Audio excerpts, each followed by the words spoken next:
Warning, some viewers may find the following content universe-shattering. If this is your first audio crack experience, check with a doctor if your mind is healthy enough to be blown, and if you are in a place in your life where your belief system can be totally changed. Audio crack will cause your brain to form multiple new wrinkles and stimulate deeper, introspective thought. By continuing on with the episode, you now consent to be audio cracked. If you could explain, what is the crack? The crack, I suppose just a load of fun, like, load of mess and kind of that sort of thing, like, that's what the crack would be like. How can I have the crack? What's the crack? What is the crack? You are the crack. Hi there, and welcome to episode 6 of Audio Crack, where we have a very special guest. I've been teasing this one for over the last couple weeks, since we probably started the podcast, but I'm super excited to get this one going. We have on Ashton Forbes, citizen journalist and organizer of the MH370X group. We're about to get in some pretty serious stuff, and it's like, everyone has talked about, Malaysian Airlines flight MH370. It's been about 10 years since the event happened. A lot of mystery. Many people have theories on it. There's sort of a well agreed upon explanation that people sort of go with, but Ashton Forbes shattered my world in regards to this. And not only does it affect this exact case, but it goes and has implications across many different fields of science, politics, and geopolitics. So Ashton, thank you so much for coming on. Yeah, thanks, Billy, for having me on here. It's a pleasure to talk to you and to get this information out to a wider audience. Like you said, I think that it is stuff that is pretty far beyond the paradigm. A lot of people are going to listen to this and think there's no way this can be real. And that's why I'm here, is to try to present the evidence to people, to show people that, yeah, sometimes apparently conspiracies can be real, and our government is potentially hiding technology that's so advanced and exotic that it seems like magic to us today. How did you get into this? I mean, what was your first sort of breadcrumbs that led you down this path? And, what is your background that gives you a little better insight than the average Joe? Yeah, and that's part of it. Is that, like, I am kind of an average Joe. I think that the word expert has kind of lost all meaning these days, especially over the last few years. I've been a healthcare IT consultant and for almost 20 years now. I'm very hard in technical aspects of the job. I would consider myself a database architect. I take workflows and analyze them and look at the computer system and figure out how we can best optimize their system for them to make the processes as efficient as possible. And I always use a very critical eye and with respect to all the information I take in, and try to weed out what the facts are from the narratives. And I think that that's what has kind of given me the skill set needed to be successful in this investigation. This is the first ever investigation I've conducted as a citizen journalist. And I only became a citizen journalist because I begged the media, all the media, to look into these videos, to look into the history and the facts around the plane. And nobody would. Not a single person would. So early in August, these videos, which we're calling the MH370 videos, reemerged. We've confirmed that they've been out there since 2014, wow, just weeks after the plane disappeared. I remember seeing one of them back in 2014. And back then, I think that almost nobody's conscience was high enough to even begin to accept that they even could be real.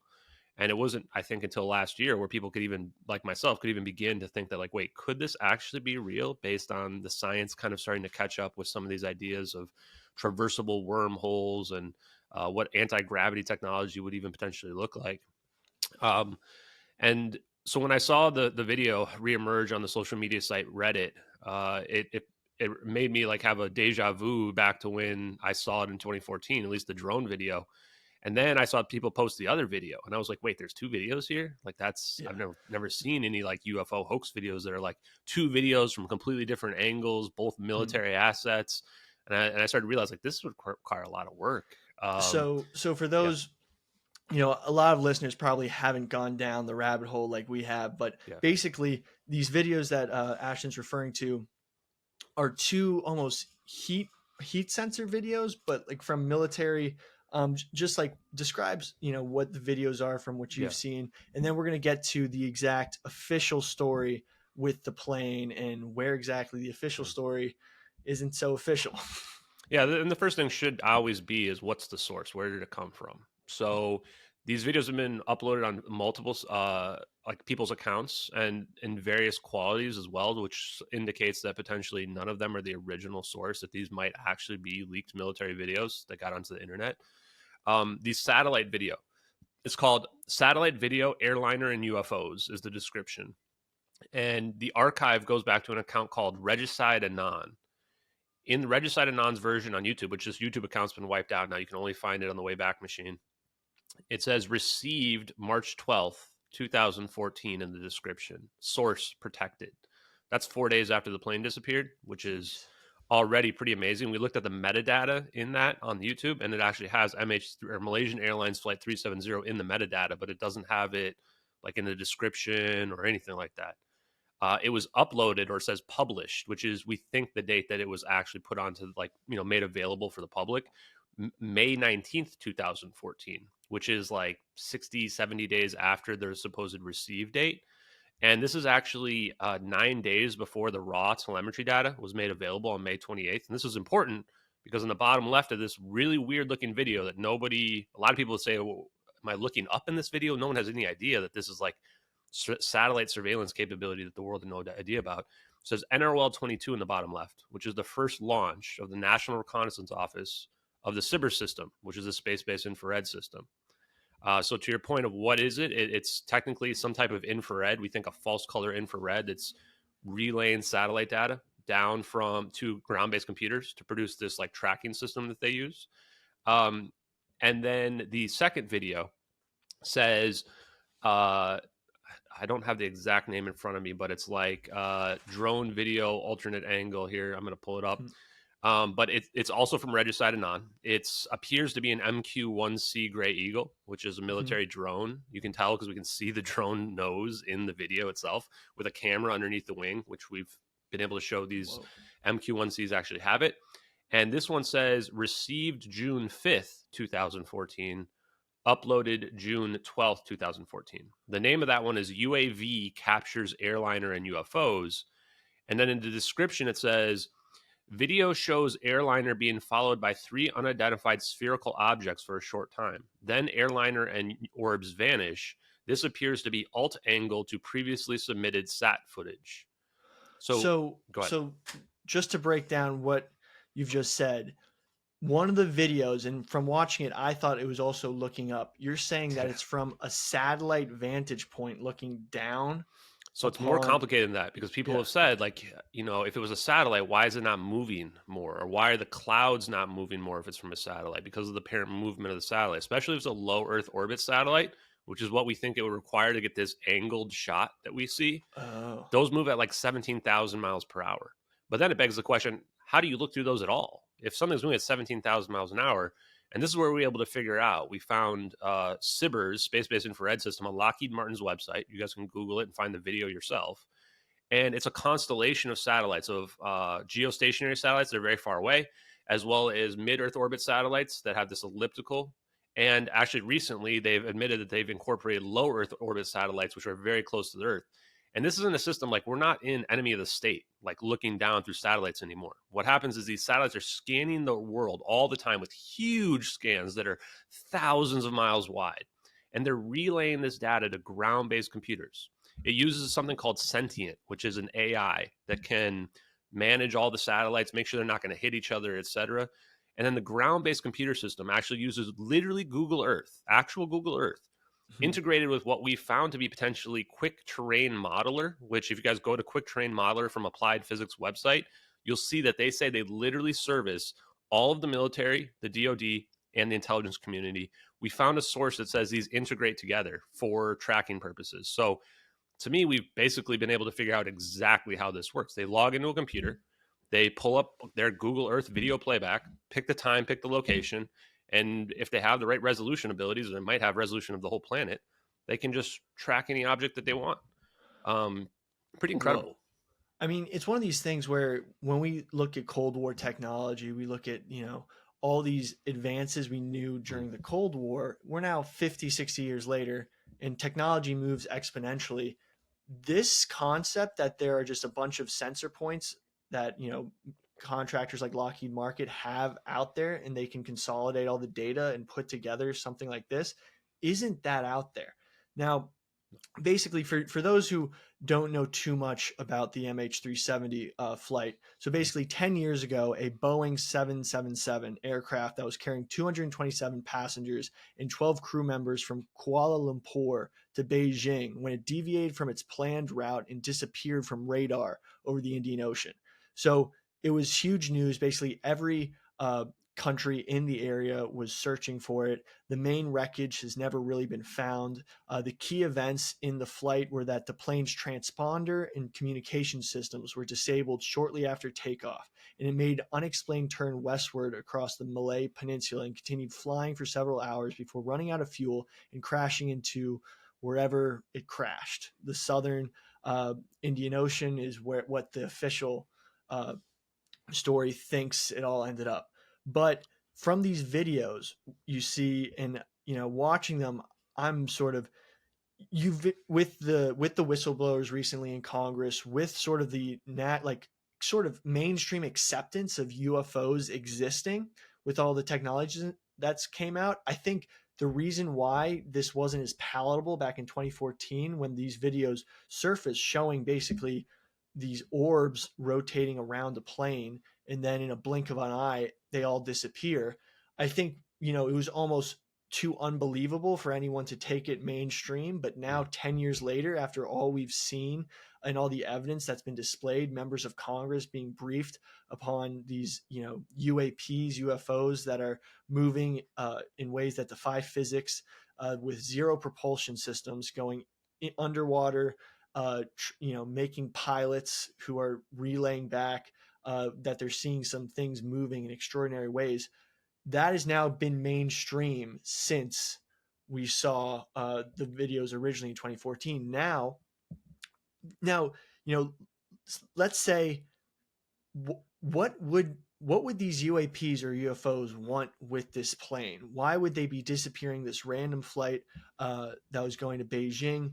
What would the U.S. government motivations to be covering this all up? There's even some pretty interesting foreign policy exchanges with Malaysia and the United States directly following this disappearance. The silencing of some Malaysian politicians regarding their suspicions. There's a lot to this case that wasn't brought up in 2014. And looking back on it, and you have some great insight, like, what do you think the sequence of events and the sequence of cover-up was in order to come to this? Oh, the pilot was suicidal and wanted to go crash. Yeah, the pilot suicide thing is complete nonsense. There's literally no evidence whatsoever that this was anything done by the pilot. He was actually ruled out by all the officials. Like I said, there's no evidence. They say that this simulator route that he had planned, it is actually just MH150 to Jeddah from Kuala Lumpur that that the media ran with as somehow being some kind of suicide route. I've actually got a graphic that will show all the MH150, like 8 different people that flew that route. It's exactly matches the simulator data, which he was also scheduled to fly that route. Everybody stuck up for him. The officials, the wife, family, coworkers. Guy was mentally health sound. The flight path contradicts a suicide narrative as well. You would just crash the plane right away. You wouldn't be going on this 8-hour joyride, wherever they claim. So I just want to let me do a quick recap of what I think happened with the flight path. This plane takes off from Kuala Lumpur, goes northeast towards Beijing, and they say when it gets to this weak point between radars in the South China Sea, it goes dark. Well, it turns out this is where a lithium-ion battery fire occurred. There was at least 500 pounds of dangerous lithium-ion batteries in the cargo bay, which have been banned and outlawed from passenger planes in the years following. In fact, if you go to the mail office or try to check a bag, they ask you if there's any lithium-ion batteries. So 500 pounds. We found 2 pallets of them. Looking at the ATSB report, were stacked up dangerously in the forward cargo bay right next to the electronics bay, which is exactly where you don't want them if you want to make sure your plane doesn't go dark. They ignite at this point, and we know they ignite here because we have a witness. We have Mike McKay on an oil rig that sees the plane on fire at the exact same moment the plane goes dark. We have 9 witnesses along the coast, up and down the coast of Malaysia and Thailand. They hear loud noises the exact same time because they're hearing these batteries go off. And then we have the plane turns around. It was recently admitted that some of these other experts that are out there looked at the radar and they were able to determine that the plane did an emergency descent when it turned around manually. And it was manually turned around because fire goes off, pilot's going to turn around, goes back to the nearest airport that you can go to land a Boeing 777, Penang. So he's going to the nearest airport. He's descending because he's not trying to kill all the passengers or lock out the people or any of this other nonsense that these narratives that they come up with. But it's because he's trying to give oxygen to the passengers to be able to breathe. That's why they're descending. Because in a fire scenario, you have to depressurize because the fire extinguishing devices suck oxygen out of the airplane. And that's what the Halon 1301 does. The lithium ion batteries will not completely destroy the plane, at least not immediately.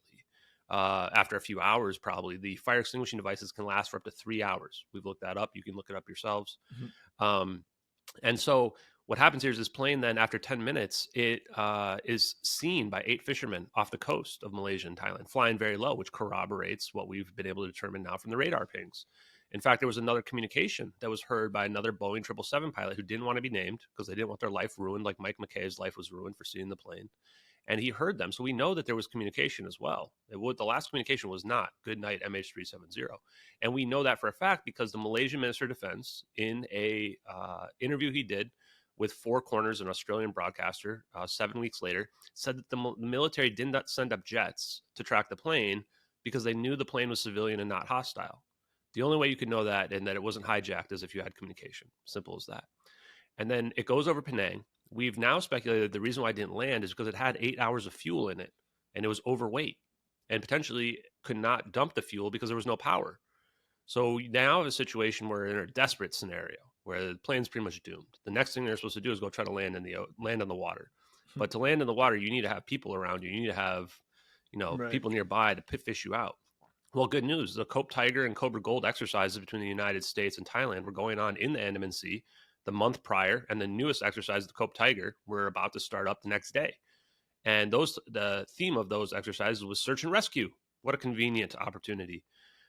So this plane then deviates northwest, which again, if this is a suicidal pilot, you're just flying right over Indonesia into the South Indian Ocean. You're not going northwest and around the islands of Indonesia. It makes no sense. And then we have our last witness, Catherine T. So she's in the Nicobar Islands. She's on a boat. She's headed to Phuket, Thailand, and she sees a glowing orange plane flying low, descending with smoke coming out of the back of it. It's glowing orange because the Halon 1301 fire extinguishing gas has bromine in it, and a chemical reaction is releasing bromine, which is a halogen gas. Go look up halogen lamp. It looks exactly like what her sighting is. She didn't imagine seeing a glowing orange plane with no navigation lights. She saw it. She's in the agreed upon location where everybody says the plane flew over. And we only know that, months and years later. The coordinates indicate like right now near her location when we look at the satellite video. Again, those coordinates could not be deduced until at least May 28th, 9 days after these videos came out, which in my mind absolutely proves the videos must be real. But then we also have our drone. So the question here is people say, they think it's aliens. This is not aliens we're looking at in these videos, guys. There's no little people or aliens inside these orbs. These orbs are moving way too accurately and specifically. It's clear that they have some kind of purpose. And when we map out their rotation, it's a perfect equilateral triangle, and they're creating a perfect sine wave pattern, which is consistent with electrical engineering, a 3-phase electrical engineering 0-point system. This 0-point system has been speculated, even going all the way back to 1985 with Thomas Bearden, that this is some kind of pump wave conjugation event where they are producing a scalar potential, which is essentially the equivalent of gravity wave. And then what they're doing here is either some type of macroscopic phase conjugation to this plane, warping it from one location to the other, or just a straight up wormhole. And there's only a slight difference between the two of those. We know this is the United States implicated because they're filming it on 2 assets, and you can tell from the drone that it's an operation. People that are in the military that look at that drone video, it flies right underneath the wake of the plane. It's like right next to the plane as well, which is very, very close. And when the drone operator zooms in manually and tries to track the plane, where you can see the natural delay from latency due to how far away the person operating the camera is, they're trying to keep the plane in view and they can barely do it, but they zoom in like right before the event happens. And then they zoom back out like right before the zap goes off because they're trying to collect as much information about this event as possible. I don't think this was an experiment. I think that they've done this maybe before, but maybe not on an airliner like this. And they were trying to get as much information as possible. So one last thing, and then I'll let you ask more questions, is that the location here is the same location where this narrative says that this plane turned into the South Indian Ocean and then went on 5-hour joyride. But when you look at the raw data for that, you'll find that at 1840, which is when we think this plane is here, where Catherine T sees the Nicobar Islands, The data after that, all of a sudden, just becomes 10 rows on an Excel spreadsheet for the next 5 hours. The data before that is hundreds of rows of data. So there's a weird anomaly right at that location. So we just absorbed a lot here. Yeah. So one, I got a couple of points. You know, a couple of the fellas and bros listening right now, they probably haven't like. There's a lot of information. We just got to cut some stuff down. So first thing, Sure. the lithium batteries that are on pallets is that just, you know, transporting goods for no, you know, Occam's razor? Just they were trying to transport the goods as fast as they can. You know, Beijing needed a bunch of these lithium batteries for a factory. This was just the easiest way to do them. They knew it was dangerous, but they've gotten away with stuff like that time and time again, just like lack of regulation in this part of the world. Is there any specific, like, you know, like bad, like intentions by having these on the plane? I mean, I think you could argue that somebody put those batteries on the plane to ignite them at the specific location between the radar points. That would be take the longest response time possible to divert the plane away from China and back over to the west, potentially to this area where we think the plane's at. So either it's an accidental fire because these things are incredibly dangerous. They missed 2 security screenings. The Malaysian Airlines CEO lies on March 13th, says there's no dangerous cargo on the plane. And then March 20th, after they've already invented the South Indian Ocean narrative, then comes out and says, oh, yeah, by the way, 500 pounds of dangerous lithium-ion batteries, a couple stacks of it in the forward cargo bay next to the main equipment center. And it turns out as well that they missed 2 security screenings. But, you know, and why do you lie about that? Because the answer is if you tell people that on March 8th and March 9th, when the plane disappears, everybody's going to immediately say that this was a fire event, like obviously an emergency fire event. The flight path indicates it. Everything indicates that's the scenario. Now, let's go back to the military exercise that was occurring in the area where the fire sort of started and where they were trying to land in the ocean, and there would have been search and rescue teams around there. Yeah. Could you explain a little background of what exactly that military exercise was and how exactly you think it's connected to sort of bad intentions and, you know, the U.S. government like wanting to basically disappear this plane? Well, the first thing we have to realize is that we have to prove the lie.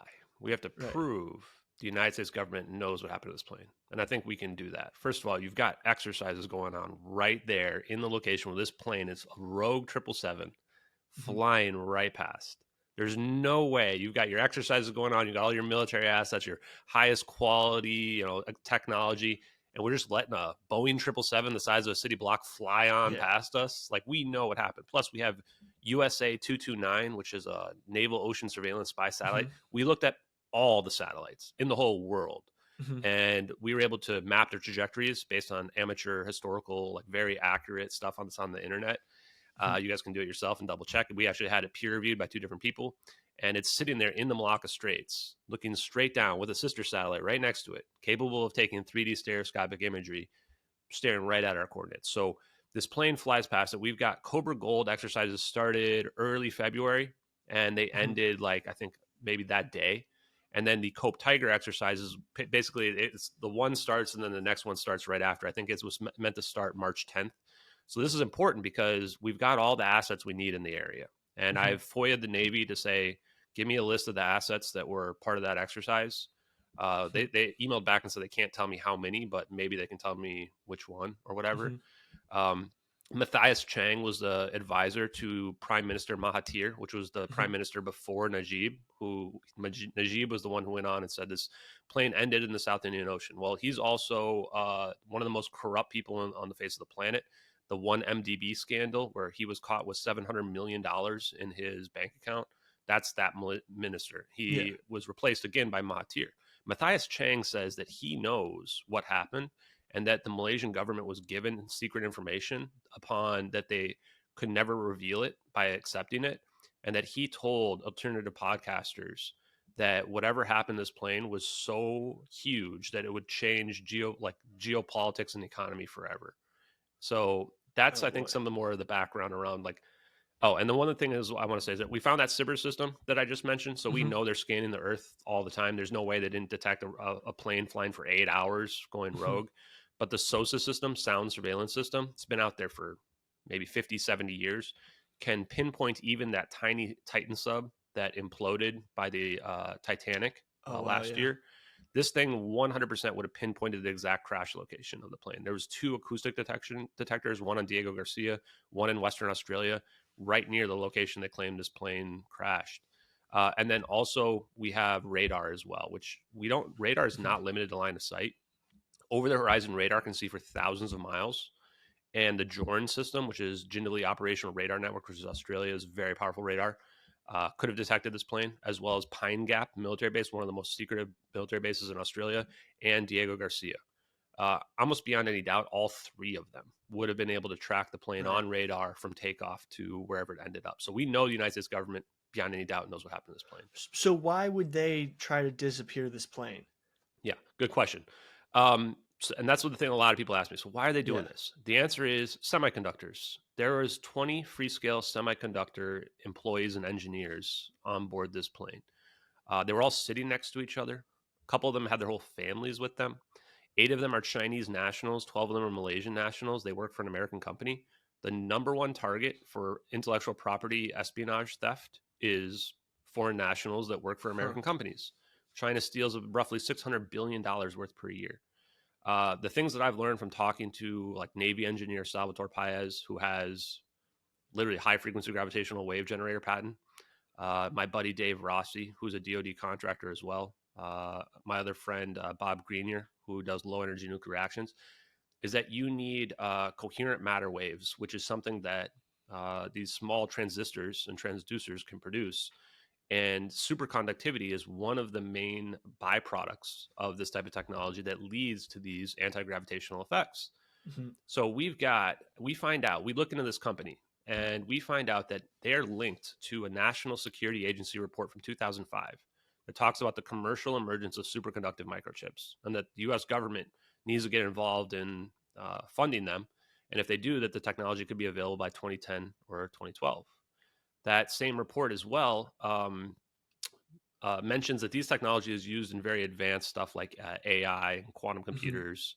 And then we also found out, and I have it up probably in the background here somewhere, that they had recently signed a contract with U.S. Aerospace and Defense to serve RF power needs, radio frequency power needs. Well, it turns out the way that you can change an electromagnetic wave into a scalar potential, a gravitational wave, is through radio frequencies. There's a clip that I'm going to post later today about that. So if you guys are watching this, you can go back to my history on Twitter and you can take a look at it.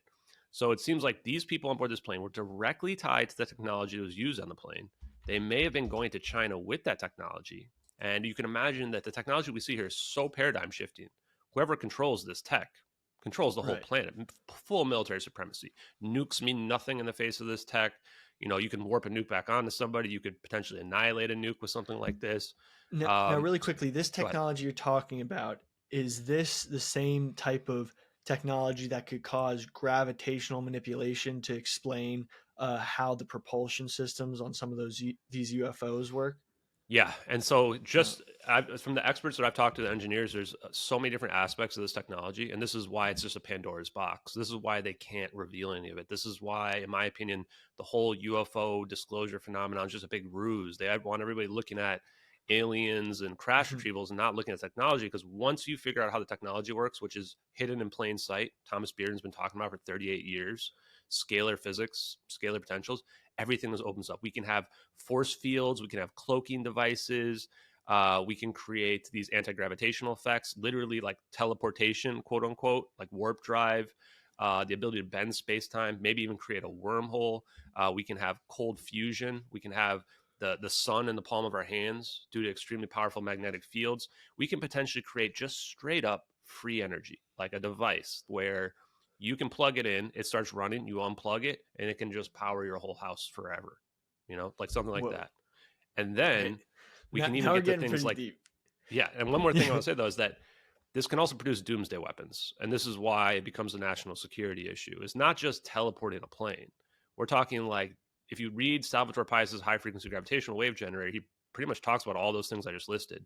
But then he says you can amplify energy to such a degree where you could destroy a planetoid or asteroid. And he's being a little bit coy there because it's just a matter of scaling it up. And now you've got a weapon that can, like the Death Star, you know, just blow up like a whole planet, blow up a whole sun, maybe even create a Big Bang. And this is why I think they're hiding it, because I think that the powers that be, in their minds, is noble reasons. They say, if we give this to people, if China, Russia, if everybody has this, Iran, if ISIS terrorists get this technology, how long is this planet going to last? Not very long. This is magnitudes more powerful than nuclear weapons. So let's, bare bones. You have these three individuals who are highly skilled technical workers who've worked, foreign nationals working for U.S. companies that are researching semiconductors. 20, not just 3, 20. And 8 of them are Chinese nationals, yes. And they're all on this plane. All on this plane. And it should have triggered, like, my company. I work for a pretty big company. If there's more than 2 people on the same plane, like, it's going to trigger. And they're all sitting next to each other, so we know those tickets must have been booked together.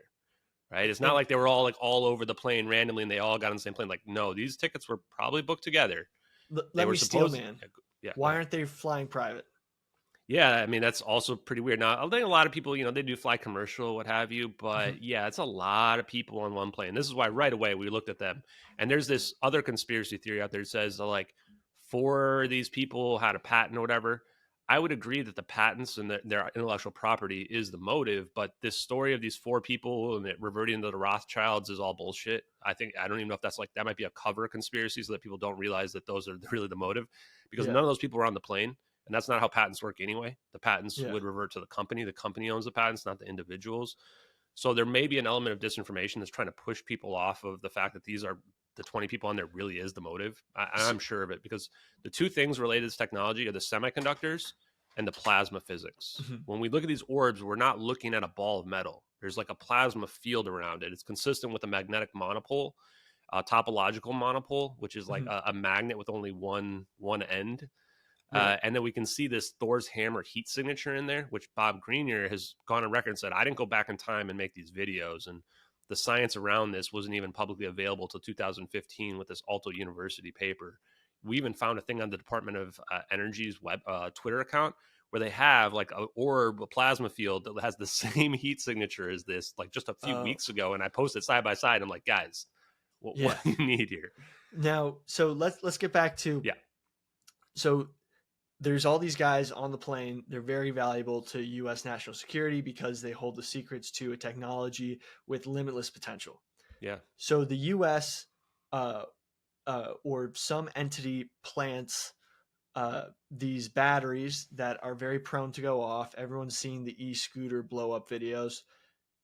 The plane's moving, and then at the exact right time between 2 radar towers or just detection places, I'm oversimplifying for those, at the exact spot where basically it's a blind spot, these go off, causing the plane to look for a place to land in the water where it has the greatest chance of survival, which happens to be a military exercise conducted by the U.S. and Thailand, which was predicted.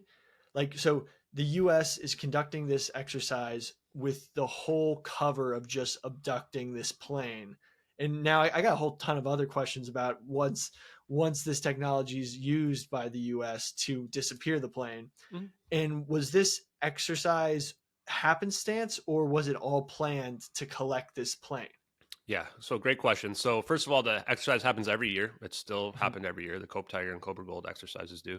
I think there's 2 predominant theories here. One is that the fire was accidental and that we were trying to rescue this plane, and that you have 1 hour and 20 minutes from when the plane goes dark to where this plane is seen by Catherine T. in the Nicobar Islands, where we're seeing it being filmed by 2 assets. So if you believe they could operationalize the drone to intercept it from somewhere over there and have the satellite just happen to be in the right location, then you could argue that somebody is like a VIP that works on this technology, and they're like, I'm not going down with the ship, man. Call in the Orbs, The other narrative would be that this was planned well in advance, and they knew exactly that these people were going to be on this plane, that they might have been defecting to China, that we set the batteries on there, that we ignited the batteries at that location, that we diverted the plane over to the west, and that we had this whole thing planned out, and we used the ongoing exercises as a cover to have the assets be in that area. The other thing is that there's a Mayday call that was only reported in China Times. It was reported the next day, only in China Times. Western media didn't pick it up. And it was reported that China intercepted this communication from the Thai embassy, that it was of Malaysian Airlines Flight 370 disintegrating and attempting an emergency landing. And why is this important? Because not only do we have that report that was only reported in China, we also have the eyewitness sighting that's consistent with that as well. Seeing the plane descending with smoke coming out of the back of it. She even said it looked like it might be going into the ocean. And we have 2 videos. And in the videos, we've actually been able to map the turn of the plane. It's performing an emergency turn maneuver and descending in the videos as well. And we know it's at a low altitude because of the clouds. So we've got 3 sources of information that corroborate that event going on. And then it's just a matter of, what's the motive? And this is where I tell people, like, I'm not psychic. A lot of people say, okay, well, why'd they do it? Where'd they send it? What happened to the passengers? And I can only tell you what I can see and what we can come up with. Now, based on the direction the orbs are spinning around the plane, there's something called the right-hand rule in physics, which determines the vector. Your curl is your magnetic curl. That would be the orb's direction of spinning clockwise around the plane. And then you have your electric field. And I don't know if I'm doing it right because I'm not really an expert.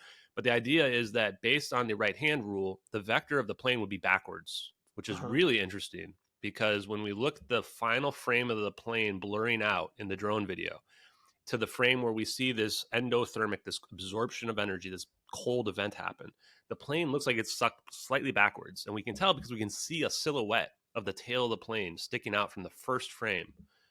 And if we map out, which we've done, the coordinates that shift, we can tell the plane was turning to the east in the video. This means the plane would have been warped, teleported, whatever you want to call it, somewhere to the west. And this is very interesting because a B777 fire suppression device washes up in the Maldives to the west on March 26th, a couple weeks after this plane goes missing. And it had to have been empty in order for it to float up there. It gets reported on as a bomb, and it's clearly a B777 fire suppression device. The Malaysian Minister of Defense just lies about it and says, nope, that's not anything. We're not going to look at that. It's got a serial number, visible serial number right on it. Could have been matched to the plane. So easily. what would that? So it's a 777. You're saying that it's basically definitely part of the wreckage. Oh, it's definitely from MH370. You can look at what a B777 fire suppression bottles look like. Yeah. It's 100% match. And it's crazy that they convinced the world that it was like some kind of bomb. The islanders that were washed up had no idea what they were looking at. And then the plane also is seen by 20 islanders on a small island just north of Diego Garcia in the early morning hours. So there's a time gap of a few hours between when we think this plane disappears at 1840 UTC and the time at like 6 a.m. local time where 20 islanders see Malaysian Airlines, where they can see the red and white stripe of the plane. They don't see jumbo jets flying low above their island like ever. Yeah. And this was just the next morning. And all of these witnesses get discredited. A guy named Sergio Coladuvo, I'm probably butchering his last name, goes out there and interviews them. And one of them talks about seeing steam coming off the back of the plane. They talk about the direction of travel. The direction of travel has the plane going to the south to Diego Garcia military base. And then the last thing is that in a picture, I think it was on March 19th, shows up on 4chan that is supposedly from Philip Wood, the only adult American passenger, saying that he's being held prisoner somewhere, that he used his prison wallet to hide a phone and his iPhone 5. Yeah. And that he took a dark black picture and said that he felt like he was being drugged, that he was separated by some type of military personnel. And people looked at that picture and they found out that in the EXIF data has coordinates. The coordinates are Diego Garcia. And Diego Garcia was also a CIA black ops site where we would transport prisoners. So I can't say exactly if the people lived or what, but there's at least circumstantial evidence this plane ended up Diego Garcia. What is the mechanism when they disappear the plane? Are they disappearing it and it's immediately like getting they create a mini black hole to transfer this plane. The plane then travels through interstellar time and space and pops out somewhere. Are you saying it pops out in Diego Garcia? So based on that circumstantial evidence, I think that I think there's limitations to this technology. I think in the future, this technology, you could just teleport something from anywhere to anywhere else that you want. But even now, like, it's not just straight up magic. It's not unknowable. Like, I just in 6 months from going from somebody who knew almost nothing about electrical engineering to where I am now blows my own mind. Is that, and there's all these DIA, Defense Intelligence Agency papers that talk about warp drive, negative energy, extra dimensional travel, as well as traversable wormholes, humanly traversable wormholes, dark energy, and stargates. And I think these papers were written because they knew this technology was either already operational or about to be operational. I think that what we're looking at in those videos is the very first ever high definition footage of a real wormhole. And I think that I've been trying to differentiate between what warp drive is and what a wormhole is. Right. And what we see there, if you read those papers, you're going to find out is exactly consistent with what we would expect from a wormhole. This endothermic event, this absorption of energy from one location. This means that there's an ether, which shouldn't be that hard to understand. There's an extra dimension we don't perceive, which is like the interaction between our reality and that extra dimension, the underlying framework of the universe. We already know something like this must exist because in the Big Bang, they say, well, the Big Bang, space expanded faster than the speed of light. And we explain that we call it dark energy. We just made up a fake term for it. Well, we don't need dark energy because dark energy is essentially the equivalent of negative energy. It's a repulsive effect. And if we have an ether, this underlying fabric, like the canvas on a painting, Right. then this can explain why there's that pressure difference. And in fact, that pressure difference with mass can be gravity itself. So when we talk about this, we're not talking about the wormhole, this plane going to another dimension, like the bizarro world or whatever. We're just talking about like a shortcut between space and time, like a wrinkle, that you fold time over and you puncture through. And because we have this, the B777 fire suppression device, that we have some debris that washes up in Africa, not in Australia, in Africa.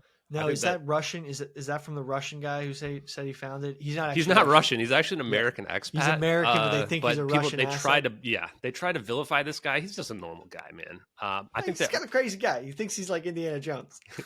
Fair. Yeah.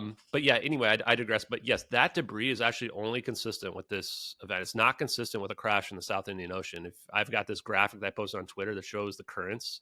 The currents, if it crashed in the South Indian Ocean, it's going to wash up in Australia, 100%. Yeah. Nothing washes up in Australia. If you look at where Diego Garcia is and look at the currents, it's consistent with all of it's like 10 pieces of debris that washed up over there. No, so they disappear out of the sky. Where does it then, how does it get to Diego Garcia? Yeah. So presumably it appears somewhere near the Maldives. Now, again, we don't have two videos on the other side, so we can't say exactly where. There's an idea that it could have landed somewhere there on some landing strip and then taken back off again. There's also an idea that it could have had some type of time dilation effect occur. If you watch the movie Interstellar, you'll see that time dilation is real. I actually didn't even know time dilation was real till I saw that movie. And then I look it up, and this was, a few years ago. And you find out that, yes, based on the amount of mass or how you approach the speed of light, that this is kind of like a universal correction mechanism where like you can appear in the future from your perspective, your frame of reference. It will look like you just show up instantly. But from the outside perspective, it looks like you showed up 5 minutes later, 5 hours later. In the movie, 20 years go by and they go back to the... yes. Like kind of like the same concept where astronauts age slower on the space station type thing. Exactly. 100%. And it's been 100% proven. It's just you don't have that much of a difference unless you have either you really go near the speed of light or you have a massive amount of mass, which like a black hole is what they use in the movie. And even that's not 100% accurate. But the idea there is the people on the planet, if they were looking at the space station, they would see the space station zipping around at super speed. Right. The person on the space station looking at Matthew McConaughey and Anne Hathaway on the planet, they would look like they're going in super slow-mo. And this is the time dilation effect happening. And from each person's perspective, it looks like they're going at normal speed from their own perspective. But that explains time dilation. So we don't know when this plane showed up in the future. We are sure it didn't just show. It's not like a manifest situation where it's going to show up like 10 years from now or anything like that. Well, did it show up in Ukraine and get shot down? I'm not tying this to MH17 at all. It's very convoluted for that to happen and that to be the thing. I know a lot of people bring that up as well. I'm actually not tying this to any other conspiracies that are out there. There's already way too much going on in these videos. This biggest conspiracy of all time and warp drive technology and wormholes and maybe free energy as well. It's like, nah, guys, I'm just going to let me get this and then everybody else can take it from there. I mean, if you think about it, the exponential growth of technology, we went to the moon in the 60s. I mean, some people debate we didn't. Some people debate we did. I think we made it there. Because there is like, if you beam a laser, like there is human evidence of humans on the moon, like that Mythbusters episode where they point a beam at the moon and like get information. Basically like we made 1968 might have not been the time, but we definitely got there. So like to think about how we've like progressed since then and we haven't gone back to the moon, maybe we're not just showing our capabilities anymore smartly. like you have to think that there's been a huge jump. So these orbs, right? And we're not, we're not saying they're aliens. So aliens didn't take the plane, but these orbs may have been a tool that's used by the U.S. government to basically capture an asset out of midair, in a time of crisis. Like a magic FedEx, as this. There's a very weird letter that appeared on YouTube called "A Letter to Ashton Forbes." Oh, Weirdest that's thing. creepy. I hope weirdest thing that ever happens to me in my That's life, because creepy. it was really creepy, and especially when it goes, "Hi Ashton, impressive." That's when I'm like, oh, okay. I've listened to this letter 50 times or so. Before that, I was all in on this, like, the U.S. is trying to rescue the plane narrative. Yeah. And the letter promotes this idea that it was espionage, and it presents supposed facts that I had never even considered, specific times and things like that as well. And presents the idea that I'm now leaning towards, which is that this was a planned operation from the get-go, and Jeez. even gives me clues on like how to figure out more about the technology and Gives everything you that I clues? mentioned. Yeah, That's how paranoid are you nowadays? honestly, I'm at this point. At first, I thought that must be some kind of super fan that was like hoax, but it's so much detail. They even tell me to try to find Randall Carlson, the gray bearded man, who I didn't even know who he was before this. Talks about him going on Rogan with Yeah. Malcolm Bendall and having his Rogan episode pulled. And I reach out to my buddy Bob Greener, who I've referenced, and he's like, "Oh, I'm hanging out with Malcolm Bendall right now." I'm like, "Wait," I'm like, "What? Who? What? How, you're hanging out with the guy that I just got this creepy letter is trying to tell me to go find and look into his plasmoid research?" And again, one of the things that we're seeing is plasma balls. Like, that was the weirdest thing ever. So now I truly think that was either some kind of white hat or black hat, some kind of intelligence community, either our intelligence community or foreign intelligence community like China or something like that, trying to send a message out there. Because if you're trying to send somebody a message, you don't reach out to them directly. You do Yeah. like some weird YouTube video channel and you buffer it with other junk stuff. And that's exactly what they did. And then went completely dark. And people go, okay, Jeez. you're being paranoid. But you know what I did? I told nobody. I said, came up with an idea. I said, if this is somebody just trying to like latch on and try to make a Yeah. profit off this, and I'm going to play the video on my YouTube channel, because I often get these copyright strikes, even if I play like 1 Yeah. minute of somebody else's video. I played the whole thing twice. Never told anybody that my plan was to see if they copyright strike me. Never copyright strike me. Even now, if you guys play it, they won't copyright strike you, even though they even put in their thing that this is copyrighted or whatever. And they have this weird disclaimer talking about, and if anyone were to ask, we made up all these stories ourselves and we're not trying to get anybody killed. I'm like, oh boy. You guys should listen to that if you're interested. It's messed up, man. It's scary.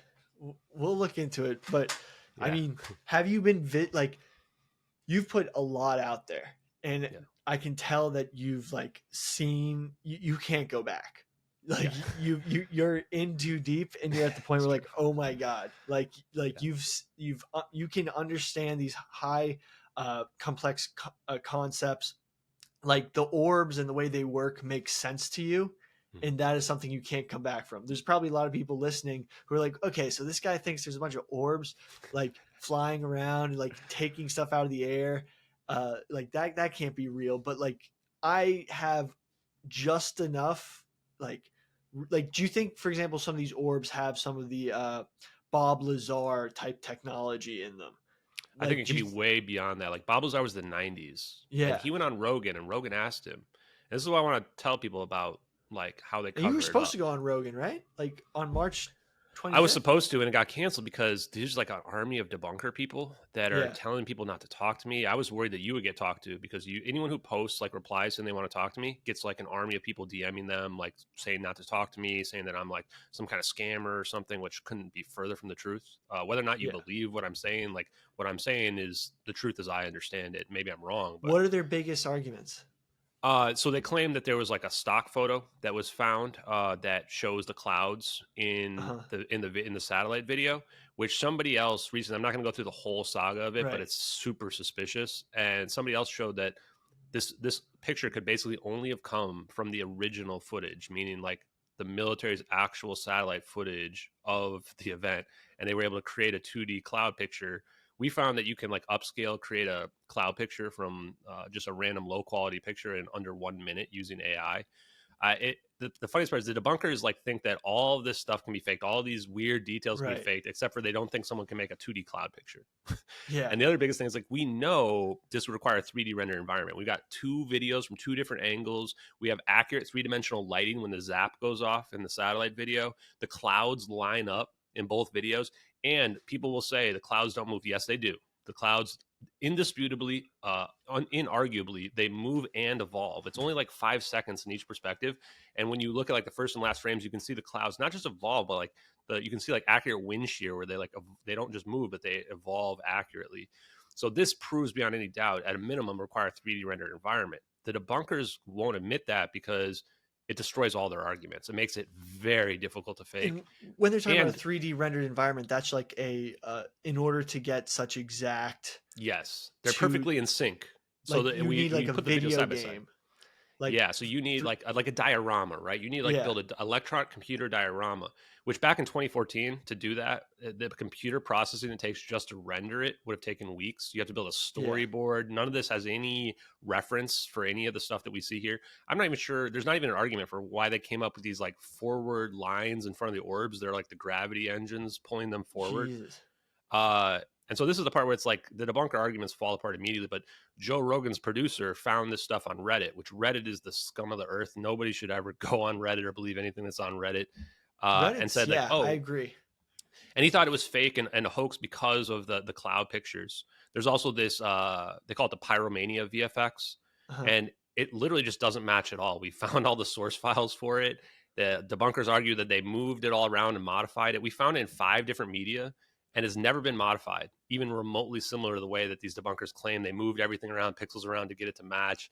There's several YouTubers out there that post completely falsified versions of the asset where they falsely claim that like, oh, they perfectly match, but they don't tell you they like completely changed them, or in some cases literally superimpose the real effect over it and just show the real effect side by side with the real effect. And they go, look, I proved this fake. And I'm going, you made a false comparison there. So whether or not people want to think it's video game effects or not, I don't care. What I will say that I feel somewhat comfortable saying is I also have information behind the scenes that people have told me that I don't necessarily talk about, but that I feel very, very confident the videos are real. What I'll say is that I know some very prominent people have been informed of this stuff in a serious way. And I think that it is national security, which is why people don't talk about it. And I think even the white hats, the people that are the good guys in the intelligence community, even they don't want this to come out because it's like potentially the most secret super weapons on the planet. What's the difference between a black hat and a white hat? Yeah, and I had to learn this myself. So I was never like in the conspiracy community, UFO community, any of this stuff. So I learned that black hat is like an intelligence community operative who are like the bad guys who are trying to hide the evil stuff that the military does. The white hats are the ones that like want the information to come out. So I've also been told by various people that I know that there's like warring factions of the government, that some people want this, they call it, UFO stuff to come out, and some people that don't. And you can imagine that the people that want it to come out, they're the ones that want the technology that will change the world because they want their children and children's children to live in a better world. Right. And these would be people like Bob Lazar, for example, who comes out. But then he comes out and says, Joe Rogan says, would you do it again? He says, hell no. And I'm paraphrasing, but he says, I got to work with magical technology. I got my life ruined for exposing it. Of course he wouldn't come out again. And this is what engineers tell me is like, why would they want to come out? Some of them are more bold and speak freely and you can see it. But the vast majority of them are getting paid so much money. They get to work with magic technology. Some of them even get off on the idea that they know about magic tech that nobody else knows about. Yeah. And then the other side of it, and I think everybody's got their own noble reasons, is that they go, we would destroy ourselves with this technology. And I actually think they're right. I really do. I think that we will probably destroy ourselves with this technology. And they say this is why it can't come out. Or they say recreate the world after it gets destroyed. Yeah. And then they also say that, well, I don't want China to have this. I want the United States to have it. Like, they're the ones standing on the wall, doing this stuff making the hard choices and things like that. Mm-hmm. And I would, you can make the argument that, that's noble and justified as well. So that's why I'm standing somewhere in the middle and I'm just saying, you know what? I don't know what's right or wrong anymore. I literally don't. I don't want to know anything anymore after this. I'm just going to put everything out there. And I've been streaming every day. I've been posting everything, all my thoughts freely. I've put nothing behind a paywall, never asked anybody for money or anything like that. Gone on almost 80, 90 podcasts, including yours at this point. So that if anyone wants to think I'm a liar, go look through all my content and try to find the lie. You know, I can be wrong, but I'm not a liar. And I think that this is how we get to the truth. I think that this is what investigative journalism really should be. Yeah. I mean, you have really, the thing is, I've looked through all your stuff, and I was like looking at the exact way you describe each thing, and the way you've just recounted it is completely to the T. Like, you know, the story has stayed consistent from each and every expansion, each and every discovery. And here's my question. With all these UFO stuff, right? And all this interdimensional travel, and they're saying that, you know, these aren't aliens from outer space, these are from different dimensions. Do you think that the orbs may have been sort of like, hypothetically, AI hits the singularity, super advanced beings, they are coming back in time to delete that plane so that, you know, it changes, like Rocco's basilisk type thing, to make sure that AI reaches its final form and like the world isn't destroyed, the same reason why these UFOs pop up around nukes? Yeah, it's funny. So, and this is the stuff I like to speculate on and just like to think about in general. The answer is I have no idea personally. Right. Everything's on the table now for me. If you had asked me a year ago, I'd have said there's probably aliens or something like that. And now I'm like, I don't know, maybe the aliens are just a distraction. Maybe, like, my funnest theory is what you just mentioned, is that like AI already won. AI already hit the singularity. We're slaves to AI and we don't even know it yet. That's the scariest one to me. That I'm like, oh man. If there's any trouble uploading this podcast, it is absolutely the AI messing it up on the back end. But, you know, there's also this idea of like, if we can achieve superluminal speeds, what does that mean for time travel? Like, is retrocausality possible? And what does it look like? Is it like the show Dark, where like whatever happened always happened, or is there multiple timelines possible? No idea really with respect to aliens. Could there be ultra terrestrials? Could we have dug this up in an archaeological dig and figured it out? I think what we're looking at here is a rudimentary form of gravity manipulation technology. And people would say, what do you mean rudimentary? This is nuts. This is magic. And I would say, nah, it's like what we see here is cool, but this is how I imagine it's been developed. First, we started with radar dishes that could use interferometry to create these types of effects from the ground-based systems. That was probably like the 70s or 80s. And then we upgraded that probably in the 90s or maybe even early 2000s to satellites. And now we can do interferometry from satellites, because now you have a much bigger field of view to be able to create these effects. Argument, why didn't they use this technology in 9/11 to stop planes? Good question. And that's why I would think that with respect to then turning it into orbs that can just float around freely, send them wherever you want, and have them create these effects locally where they are creating this 0-point system and creating these scalar potentials, I think this might only have been developed after 9/11, like early mid-2000s is probably when we got to that point. And that begs the question, well, it's 2024 now. This happened in 2014. Like, what do we have now? And this is where I would say, look at this technology not as like some unknowable infinite capabilities, but that, like, you know, maybe like what we think we have is over here, then this orb tech or this teleportation tech, whatever, is like here, but we can still go all this further with it, and we can expand it much further. That's why I say, people say, well, did they just teleport it directly to Diego Garcia? Is conservation of momentum defied? Like, can it just be like set down somewhere? I think that this plane came out at the same speed it went in. And I think that this still has limitations to it, when I think it came out somewhere in the air somewhere else. But now maybe we've got it to a point where like we don't even need the orbs, or maybe we'd speculate there was a fourth orb entangled to the other three, and that the phase conjugation event is like a rubber band snapping. Well, maybe they don't need the fourth orb anymore, and they can just find some naturally entangled particles that are out there and then allow it to warp anywhere. So this is the part where then it opens the door to like literal Stargates, like the TV show Stargate. Like, you build a Stargate underground. The Stargate stuff, that's wild, because I went down, like, you know, I entertain conspiracy theories because I think it's like fun historical fiction, but like recent historical fiction. Like, but the one that like we invaded Iraq because there was a Stargate under Saddam's palace that was related to Mesopotamia in the Anunnaki. Like, that's a wild one. But the thing is, the documents and the science and like everything you described, the DIA documents, Defense Intelligence documents, describe all these things like in detail, and they have the equations. It's not like someone's just making up. They've got all the math, Einstein equations in there. They talk about the need for negative energy, exactly how much negative energy you need.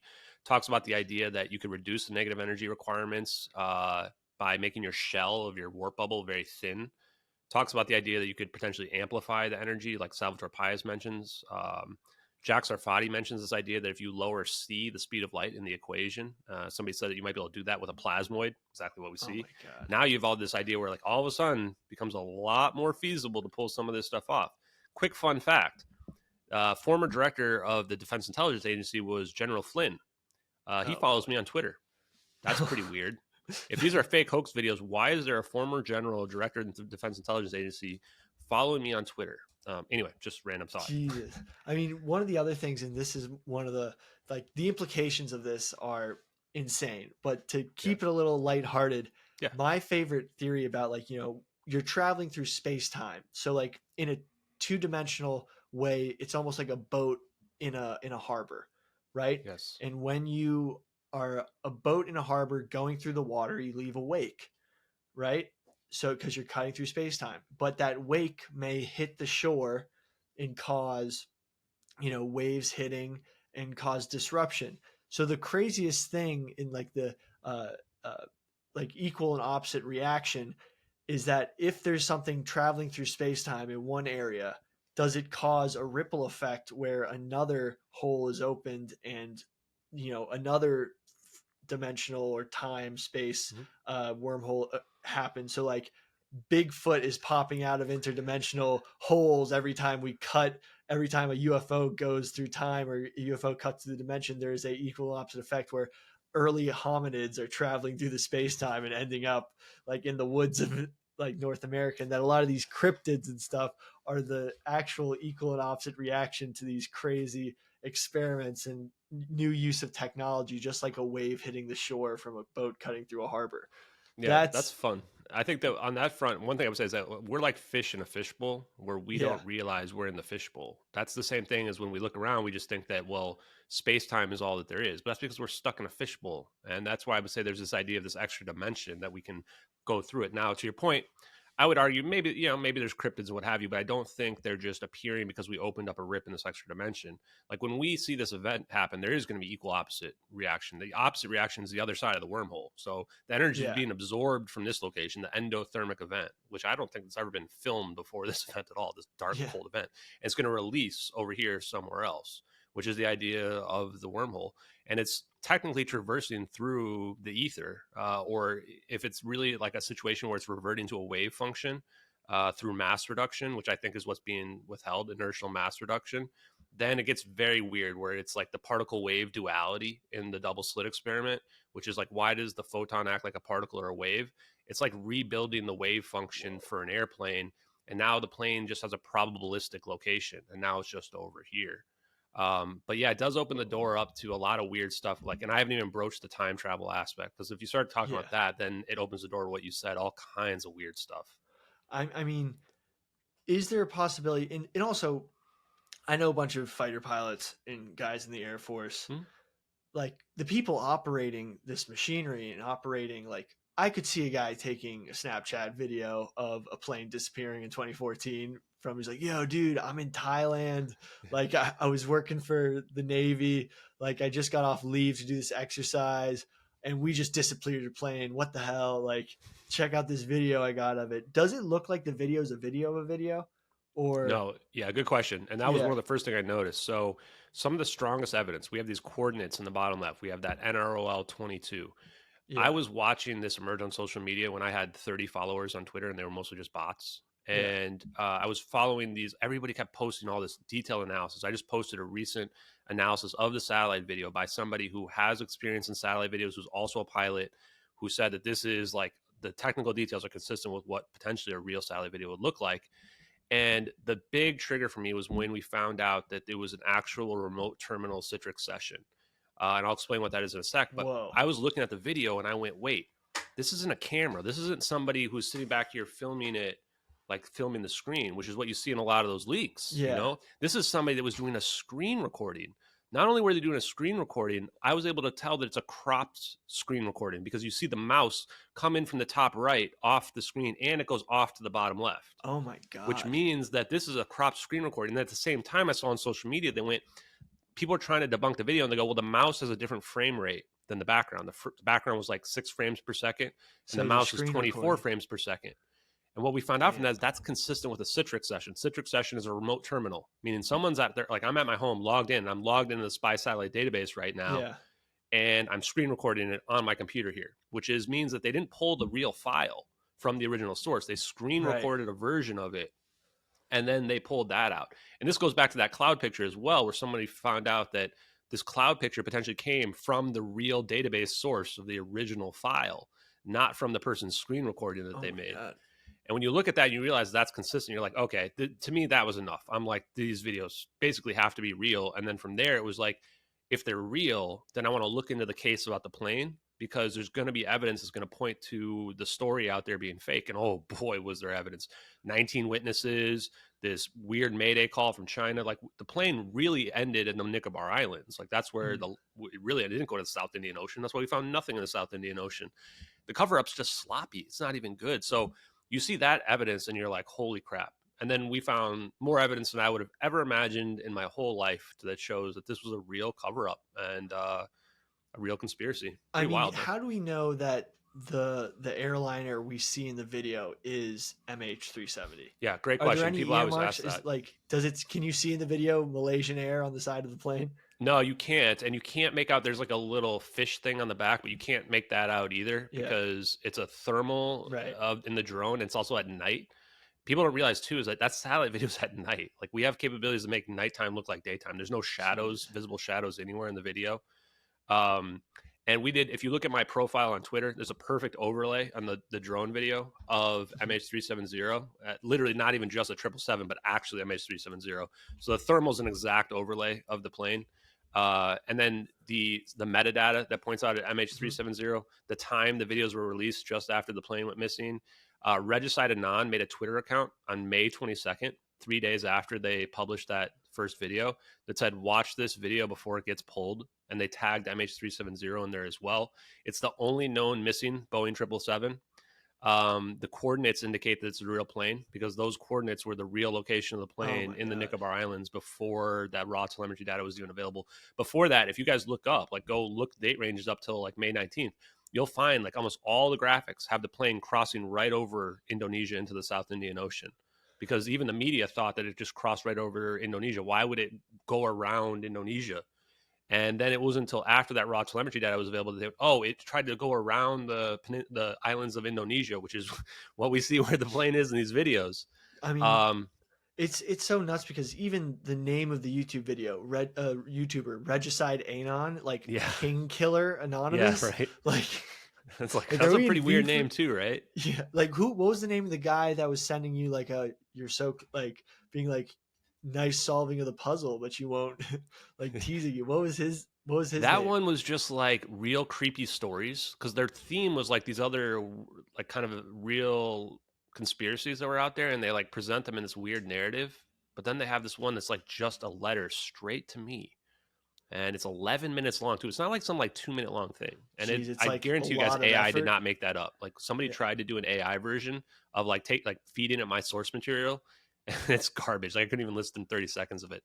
The real creepy stories, a letter to Ashton Forbes, you could just turn that into a movie straight up. It's more entertaining than anything I've ever seen on TV, and the scariest thing as well. So yeah, I've had a lot of weird stuff happening to me. And yeah, like I said, like I have really strong reason to believe that people know this stuff's real behind the scenes, and it's that big. I mean, you can imagine the legal liability and criminal liability for this.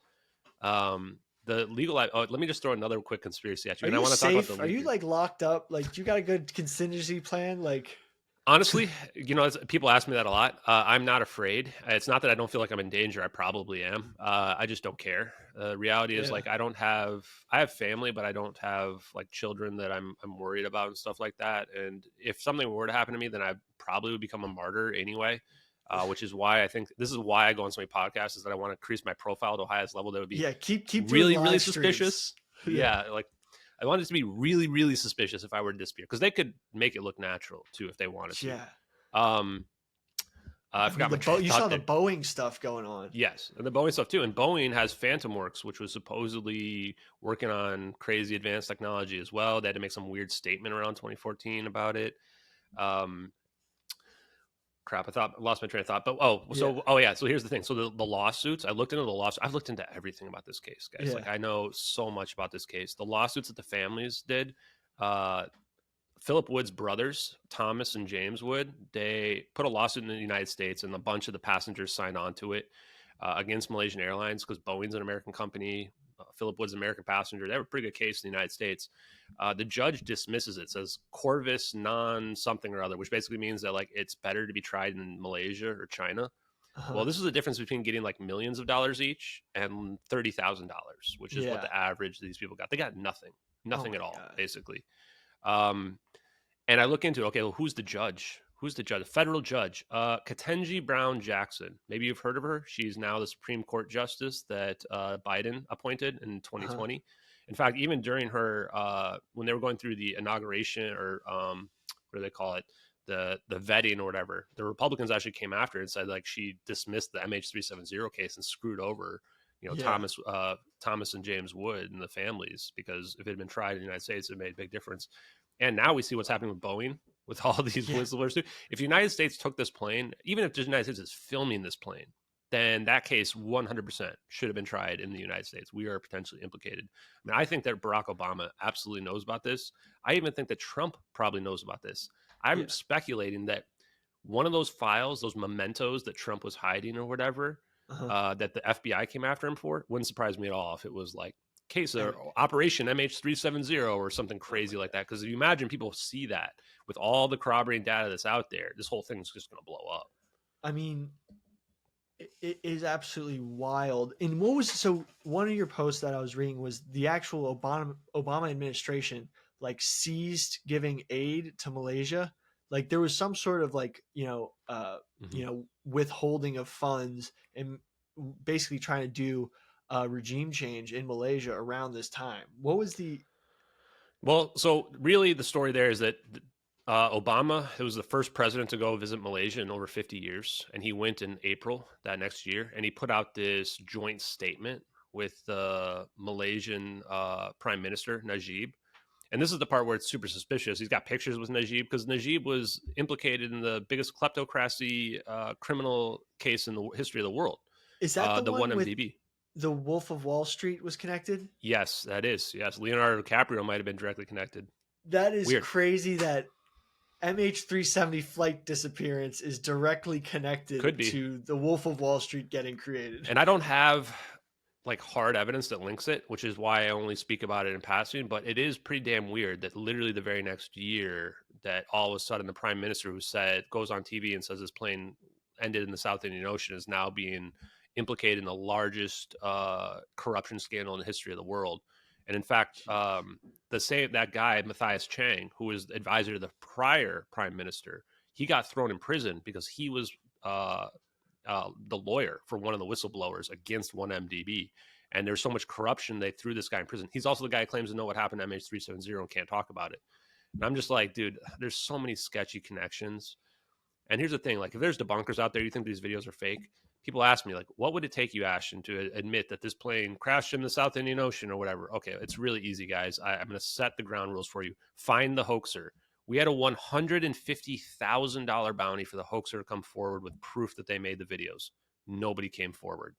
So where is this person hiding? 150 grand? I'll take 150 grand. If I thought there was any chance these videos were fake, I would have been trying to find that hoaxer with like my life depends on it. In fact, these people that claim these cloud pictures match, it's from some obscure ass website that's out there where less than 5 people would have downloaded those pictures. And we know it would have had to come from that website because we looked at the torrents. The images don't exist in the torrents. There's no way to have them being pirated. They just literally don't exist in any torrents. So why is the website, or why aren't people going to that website in order to get the list of the less than 5 people that downloaded these images? Because one of them would have to be the hoaxer. The answer is because they know there's no real hoaxer. They know these videos are real. What's crazy is that there's been so much, focus and honestly probably so much time and energy that's being wasted by people trying to get you on the picture and get you on the video. Yeah. That it's almost like they're trying to filibuster you from finding out, like connecting the last pieces of the puzzle. Like, hey, let's just keep railing on this video. I mean, we're going to be including, the videos. We can include the videos in the YouTube. Like we'll put. I'll give you guys the files you can superimpose or whatever you want to do. That's awesome. Thank you so much. Yeah. I mean, this this story, like what we're hearing about it now, like we wouldn't be able to get to this point if we didn't have all of the declassification of documents on the technology. You know, Congress is being briefed on UFO stuff. I had George Santos as my first guest. Nice. Maybe wasn't the best choice, but more like I had a whole political stint earlier this year, but basically he was telling me offline about stuff about TikTok, stuff about like the debrief that he got on UFOs when he was in Congress.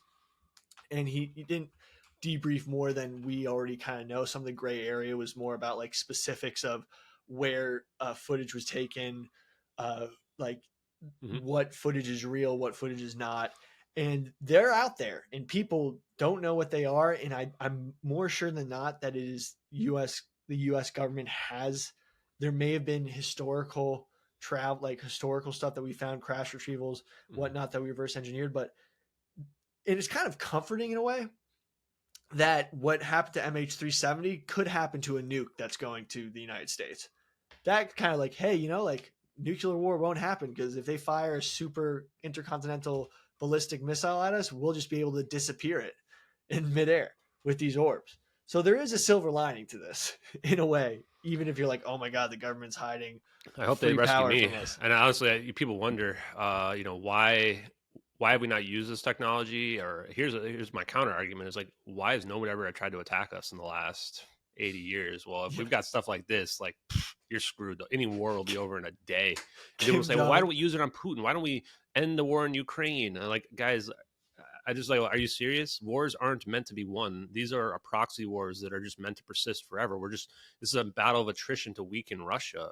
Wars are just meant for money. We're just giving them obsolete armaments that we don't need anymore. And that's what a lot of the aid is that we send to Ukraine so that other people will die in our stead. Wars are just a big scam. One thing I want to point out, which you mentioned as well, is the debunkers. None of these debunkers are trying to solve the case. Like, why don't they use that energy to try to solve the case? If they think something else happened, they should be investigating that, trying to prove that. Like I've got 17-page list of evidence that is on a Google Drive that I've shared out there publicly. And whoever wants to come up with a story, use my evidence. I made it publicly available. You got to use all that evidence to come up with a story that makes more sense than what I presented here. I don't think it's possible personally. But if somebody wants to find the plane, great. I hope the CIA is planting pieces of the plane in the South Indian Ocean right now, because that's the only way this is going to go away. And that debris better somehow have 10 years of, decay on it or whatever it is. Because otherwise, like these experts are claiming to the plane, like the reason why there was no debris field, they're like, oh, the plane, the suicidal pilot was like, I'm going to try to disappear this plane and land it perfectly in the ocean after all my fuel runs out so that it doesn't rip apart at all and that it just slowly sinks in the ocean. So there needs to be a fully intact plane at the bottom of the ocean for this scenario to make any sense. It's never going to happen. And the last thing I want to say is he flew into the edge. He flew over the ice wall. The flat earth. And I'm not a flat earther, guys. In fact, like we need curvature for like any of this stuff to make sense. And I do think that there's an ether, and I think Tesla was right on that, but it doesn't mean that Einstein was wrong about everything. It just means there's more that we have to understand. But to your point about the Tic Tac stuff, this is something you may not know. I've found so much crap out, it just blows my mind. But I found a video of Jeremy Corbell, who's one of these prominent UFO people. By the way, he and his buddies, they're the ones who cockblocked me from going on Joe Rogan, which shame on you, Jeremy Corbell. That's gatekeeping bullshit. Especially when you're posting like floaty jellyfish alien videos that like just like float normally like a balloon. Like I'm talking about warp drive. You're talking about stuff floating around normally. Well, you actually have the science around all of your implications. Like, I mean, I don't understand half of it, but it's your explanations make more sense than jellyfish alien floating. Like. So real quick on that side though, Jeremy Corbell, he was in touch with Commander Fravor, who was the guy that saw the Tic Tac off the Nimitz in 2004. And he says that the CIA approached Commander Fravor and told Commander Fravor that what he saw wasn't aliens, it was Lockheed Martin technology. And Jeremy Corbell didn't believe it. And I'm going, dude, what? They finally told somebody the truth, and you're just going to completely ignore it right there, because Lockheed Martin has a coherent matter wave beam patent, which is a transducer. It's something that converts energy from one type to another. It's like literally the exact same thing we need to produce these anti-gravitational effects, and they've got a patent for it out there. You know how big it is? It's 10 microns in length. I'd have to Google how big a bacteria is, but I think it's like about the size of a bacteria. Oh These my people are God. making crazy advanced technology. What's crazy is that it's kind of under a private company. Like, Yeah. when we Oh yeah. said the U.S. government has the technology, like we're like, oh yeah, the government has it. Like they have our best interests in mind. Somewhat like this is a corporation that Yes. hopefully maybe is one and the same, and hopefully all this stuff gets used for good. I mean, if they have this crazy technology, like, you know what? Why don't we, global warming? We probably, we're not all going to die. We could probably just all live Oh harmoniously yeah. and not have to work and have AI do everything for us. Like, Climate change is definitely a scam. 100%. That's just some political scam bullshit. Like yeah, tomorrow we could end all pollution and go to electromagnet based energy and everything instead of burning fossil fuels everywhere, which I find just complete clown show, honestly. I mean, there is the angle that the conversion to free energy would not make that much money and it wouldn't be You profitable to do nailed it. it. So do But you know like that JP you could, Morgan was the one that uh like roadblocked Tesla and said we can't put a meter on this like back 100 years ago? Literally well, the real JP Morgan. the That wildest there's thing your about answer.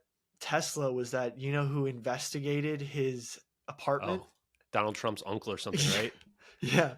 And Yeah. then and It's now weird, man. there's a book about a time traveler named Baron Trump Yeah. from 1836, and his name is Baron Trump, and he traveled.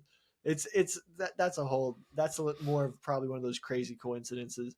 Um, But but yeah, that's what they do, right? Is that I could very well imagine I think that I'm starting to understand the landscape of the UFO stuff, of the technology stuff, and you can absolutely imagine that they would be slow dripping the technology yeah, out. And the way it gets out, I even know that, is that the engineers that work in the government, work on these private labs, they're allowed to patent certain aspects. The way it keeps hidden is that you have all the different aspects that are required separated out. And when you put it together, that's how you figure out the yeah, superconductive harmonic orbs and stuff like that. That's where they stop you. But if you take these small patents out there, these people make millions and millions and millions of dollars off of them. They might even be producing literal free energy devices for, let's say, like $100,000 to rich elite people to put in their bunkers. yeah. And they either are smart enough to be quiet about it, or people have to sign NDAs about it, or what have you. That would be Um, huge. that's how the technology gets Yeah, out, and that's how you can advance. Like you mentioned early on, that we've had this huge advancement that we've seen over the last 50, 100 years. That's how it's happening, is that we're getting help behind the scenes. It's slowly leaking out, and the military wants it to leak out slowly. The government does, because they don't want to completely upend the entire economy. I mean, if we get mhm, free energy tomorrow, it's going to destroy many industries entirely. Which I just say, whatever, man. We're ripping the band-aid off. I'm tired of this bullshit. I don't want to live in a world where we're like hiding magic technology from people and could be changing people's lives. And like you said, we've yeah. got 670,000 homeless people, and we could all just be having AI do everything out there. And you AI know, communism, yeah, kind of sounds fun. Gets there rid of you the human go. element. Star Trek, space I, communism. Here it comes, guys. I I mean, mean, it's either Animal that or it's Farm. Fallout. Like, what do you want? You want, free market destruction of the whole planet, or do you want? I mean, that's not obviously how it really is, but yeah. I mean, this has been a mind blowing uh, interview. Thank you so much for coming on. I'm now. How do you sleep? Early on, I didn't sleep very well at all. It Yeah, was weird because there's a real ontological shock, and for the people out yeah, there that are new to this case, that are going, "Holy crap!" Like it takes like a couple weeks. I tell the story of like a couple weeks in, when I started, finding out some of these details that were like impossible. I'm starting to tell my parents like, is this a Truman Show situation? Like, is Ashton Kutcher going to come out from behind the corner and punk me? yeah. Like, how is this real? And then you start to come to terms with it, and you start to realize like, yeah, you go up the ladder of blue pill to red pill to black pill to white pill to clear pill, and then you get to Chad pill, which is, I manifest my own reality, everything's great. Yeah. And you just kind of, you go with the flow on it. You just do your best to help out the world in any way that you can. So I sleep pretty well now, and I just, whatever happens in the future. The last thing I want to say is that I think we found the leaker as well, Lieutenant Commander Edward C. Lynn. If you Oh, guys look up his case from 2015, 2016, the guy's got a 1 month window where he was like on this special spy plane program between when the airliner disappeared.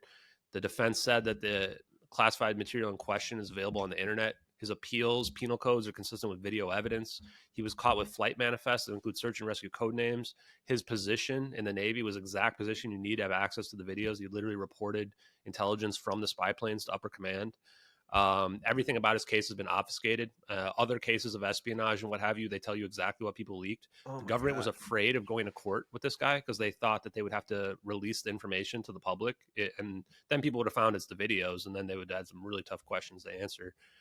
He ended up getting a 9-year sentence after a plea deal, which means he did something real serious. They had to have people testify as to why what he leaked was so damaging. And I've given all this information to the AARO, who's the All Domain Anomaly Resolution Officer, the ones that investigate UFOs and said there's no alien extraterrestrials or whatever. And I just laughed at that because I'm like, guys, I'm giving you guys like literally verifiable evidence. Go find out if this footage is MQ-1C Great Eagle footage. If we have those capabilities, it's proof. Hell, if we have a satellite capabilities and that's what the satellite capabilities look like, we could only deduce that from the videos being real. So if the Cyber system looks just like that, or some other satellite capability that looks like that with this computer-generated tracking, makes the videos real. If they look up Edward C. Lin and find out he leaked these videos, again, they're real. So there's like 3 different ways these videos can be corroborated by the government. They came back to me with an email on April 11th. And in that email on April 11th, and they had been kind of ghosting me, saying that they'll get back to me. They never did, and started getting more and more and more sketchy. And then they send me back this email, and they say, Mr. Forbes, my apologies for the slow responses. AARO is researching several topics at the moment. Some of AARO's initial research into MH370 has revealed the U.S. government's search efforts after the airliner disappeared from radar. What? I believe the genesis and authenticity of the videos may be helpful. Can you confirm the date the videos were first posted to the Regicide Anon YouTube channel? And yes, a quick follow-up call may be helpful. And they ghosted me since then. That was over a month ago. I think I red-pilled some random AARO guy because he said he could look into it. And now he's been told, just shut the hell up. Don't tell this guy anything else. Say nothing more to this guy. They're probably trying to come up with something they can tell me where they can gaslight me. But we've got so much evidence that we've reviewed here. Like, what story can they tell me that makes any sense? They just told me that the United States government was had some search efforts after the airliner disappeared from radar, and we know their surveillance capabilities would have seen the plane. So what are we lying about? The thing is, like, it has to be these videos. So we'll see what the government says. We're gonna find something out eventually here. They want to try to gaslight me and lie about it. Good luck. I mean, the thing is, you presented enough evidence to me where I can't even steel man my own like debunking type like it's obvious because I've seen like it's a screen recorded video of someone who's taking it off. It's the thumbnail stuff and people saying that you're taking stock images has been totally debunked because it looks like somebody created a stock image from the video itself just to debunk you. And I mean, this. Yeah, and the VFX doesn't match, and I've got the debunkers now finally admitting that no, it doesn't actually match, and that they would have had to manipulate it in ways that's literally never been done in any of the 5 major media that's been used. And that's the thing. It's like I address all the debunker claims, and they don't ever address like any of the strong evidence that the stuff's real. They just hand wave it away. I would love to have a debunker on if you'd like to debate. People have tried. You know, the number 1 debunker on the planet is a guy named Mick West. Now, what I'll say about Mick West is he objectively fabricated a fake debunk about jittery contrails using stabilization software.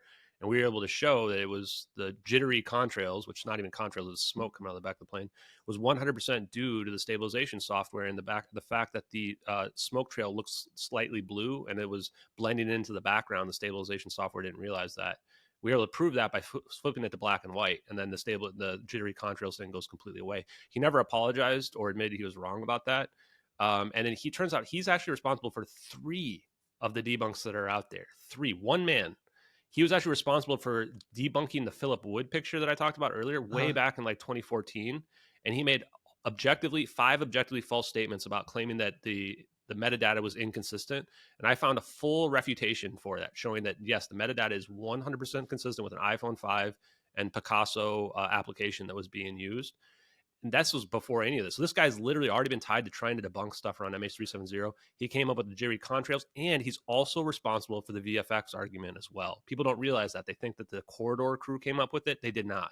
Mick West came up with it on August 19th, the same day that a 1-day-old Reddit account posted it on the UFOs subreddit, which banned all conversation from the videos. I have absolute proof from Mick West's own blog where he claims to have found it in a 3DO video game. I don't even know what 3DO is, some super obscure platform.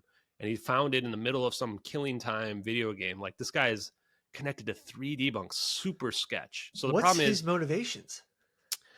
if you read his article that he wrote in Skeptical Inquirer about this, it seems like he's just delusional. Like, for a lot of these people that think that conspiracies can't be real, it's like a defense mechanism. Because he even says that the only reason why he got involved is because it was getting too much attention. He literally just says that up front, because he says that if people were to believe that this type of conspiracy is possible, then, and I'm quoting him here, paraphrasing slightly, that other conspiracies like the election being stolen or QAnon could then potentially be considered to be real.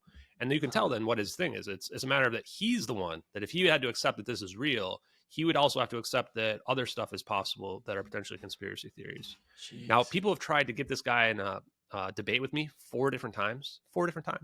And he's ran away every single time and refused. And he knows, because he's not going to last 5 seconds in a debate with me. I mean, you guys listen to the evidence here. He has no answer for it. The way it'll play out is he'll just say, I don't know, you know? And that's the thing about the debunkers. They don't have a comprehensive story that makes any sense. They just try to poke a hole in one thing or there and make assertions that don't have any logical basis. And that's how they debunk stuff. And they're all kind of like this. So the problem is, like, who would I debate? This guy's already dodged me 4 times. Who else? I want to debate people, like, either on the videos, MH370 videos, or the MH370 case. This guy, Larry Vance, who's one of the experts in MH370 in general, he thinks that he knows that it was a suicidal pilot or whatever. He dodged a debate with me as well. Elizabeth Lane set that up, and he wouldn't even show up. And then the other side of it's the science. And this is the side I'm by far the weakest on, because I'm not a PhD and I've only been learning for like the last 6 months. But hell, I'll still debate a physicist. You want to get Eric Weinstein or this Sabrine Hossenfelder, or hell, get Neil deGrasse Tyson if you want. You know, anybody. I want to debate him on it, because I want to say, I believe that ether is real. I believe that it can explain dark energy. And, you know, I want them to, and that wormholes are scientifically possible and humanly traversable. And I want to hear what they say. Because I think that truly, and I've said this, and people may make fun of me, I don't care. Whoever looks at these videos under the perspective that they are real and writes a scientific paper up them is going to win a Nobel Prize. Because I think that these videos can unify quantum field theory and general relativity. Would you ever take a plane anytime soon? I did take a couple when I did some in-person interviews, and I've never been more scared. Not just from being orbed. I'm actually more scared of lithium-ion batteries in my cargo bay. Guys, if you are flying, please do not put lithium-ion batteries in your luggage. It's super dangerous, extremely dangerous. But I will be flying again soon, and if anything happens, I'm also afraid of Boeing planes just falling apart now. We happen all the time. We looked at we did an episode on that, and we looked into what's exactly going on with Boeing planes, and it is, I mean, the Occam's razor is that they're just over swamped and they need to get as much product out the door as they can, and they're willing to, you know, cut like the classic you know, M&A, mergers and acquisitions group taking over a company, destroying the quality, upping the profit. That's like the logical explanation, but it's getting weird, man. I mean, you want me to make it weirder for you? So one of these old blog posts we found talking about MH370, we found more stuff than anybody's ever found. There's a comment that's like 3 to 5 pages long in there. And it starts with like, I was a contractor for Boeing in 2007. And one of the things it mentions is that supposedly they falsified the toxic fume analysis when the plastics would start on fire. And that like, if the plastics in the plane start on fire, everybody would die from toxic fumes. And I thought that was crazy, because I'm going, we have a fire event. Like, if this fire is going on and the plane's burning and melting, not only are there toxic lithium ion battery smoke, but there might be toxic fumes from the plastics in the plane itself. And this person says like, even the Boeing like executives won't fly on a Boeing plane. And that if you get on a Dreamliner, one of the 787s, like say your prayers. And then now all of a sudden planes are just falling out of the sky. And this guy was talking about in 2014 after the plane disappeared. Wait, so Boeing execs, like, they only take Airbus? Or maybe just private jets, I imagine. But yeah. So that's, and the crazy part about that is the person names like a bunch of people, just names, like full name, first name, last name, people that were supposedly managers and stuff like that. And I'm looking at them going, I mean, people could theoretically confirm if these people are real. So, but I really don't want to get Boeinged, Boeing whistleblowered. So I'm going to leave that for somebody else to deal with that whole Yeah. mess. I mean, that's even crazy. The craziest part about the like, it's one thing that like, oh, this guy shot himself in his truck. The guy who got killed by the bacteria, that respiratory bacteria that killed him within the week, that's like, well, it goes back to then there was the other case of that journalist in Qatar during the World Cup who who wore the LGBTQ rights shirt, who just ended up dead a week later, and his family was just like they killed him like 100%. Then they walked back. They're like, he just had a heart attack randomly for no reason. The soccer guy that fell over and just that was it? Yeah, that was super He wasn't playing soccer. He was a journalist. Yeah, he was a journalist. Yeah, I remember. I remember. Died suddenly. That seems... I mean, well, I think we're getting to... we're getting some crazy, like, yeah. Well, don't look into anti-gravity scientists if you don't want to be freaked out by that stuff. Because it turns out if you are researching anti-gravity, all of a sudden you just start to disappear. Potklanov, Ning Li, even Amy Eskridge, relatively recently as well, committed suicide. And her dad is Richard Eskridge, who was like a lead technical advisor at NASA Marshall Space Laboratory that is investigating alternate propulsion, who has some pretty interesting patents out there and scientific papers if you want to look into them, especially around plasma research. And like, I think one of them is like a thermonuclear fusion engine as well. Jeez. So yeah, the rabbit hole gets very deep. But yeah, I mean, the answer is when you listen to the letter to Ashton Forbes, at the end of it, it says, how do you defeat somebody that has like unlimited power and complete control over the media? They can craft a perspective of events that has the whole world in the palm of their hands. And the answer is you talk about them and you don't stop talking. And that should freak you out like it freaked me out. But that's how you do it. You talk about it. That's terrifying. If anyone made a letter to me online, I'd probably just quit the internet. I'd probably like, you know what, this isn't worth it. I'm just gonna go chill somewhere else. I have enough hobbies. I can work construction or something. Like, I'm just gonna go get out of here. That was pretty much my reaction. I've listened to it like 50 times, and I'm like, doesn't get any less weird the more I listen to it. So yeah. Okay, Steelman, did you create the letter to yourself? No, I did not create the letter myself. I did not create these videos. 100%. I am not an operative of the CIA at all. I am a government contractor, but that means I work for a private company, and it's not one of the defense contractors. I'll tell you guys that. Yeah. So no, I'm not any of those things. I'm also not a liar. I can be wrong, but I'm no liar. I'm trying to think of what other conspiracy theories they have that are out there. Yeah, this is also not distraction or disinformation or anything like that. In fact, I'd argue all the other stuff is distraction. I'd argue the blue aliens and their telepathy or whatever bullshit people push. Well, the Netflix, the Netflix documentary was what the Russians were on the plane because... Oh, Jeff Wise. I pity Jeff Wise because I think he could have figured it out if he didn't have full CNN brain where he thinks that like Russia is the cause of all problems in the world. Like, there's clearly one actor. Like, if you break it down to state-sponsored espionage, you've got Russia, China, and the U.S.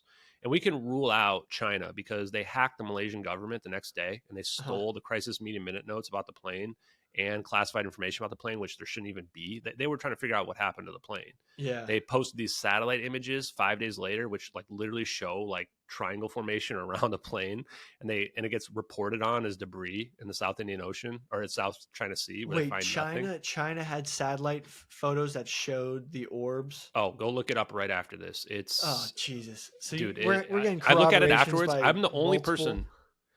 Yeah, I'm the only person that reported on this as being spycraft because the only person that would understand those images would be the United States Intelligence Agency that warped the plane. Because everybody else looks at that and they have no idea. But you look and you can see the clouds like are the same kind of clouds in the videos. Oh my! And you're like, holy crap! So China didn't do it. They were trying to figure it out. Russia, I just don't think they're as capable. Maybe back in like the Soviet era they might have been, but I think we've leapfrogged them and gone way past them. And they had a report, this GRU report that comes out that people thought it was disinformation, where Russia's literally saying they don't know why the United States Navy abducted MH370 and that there was something put onto the plane, which could have been the batteries.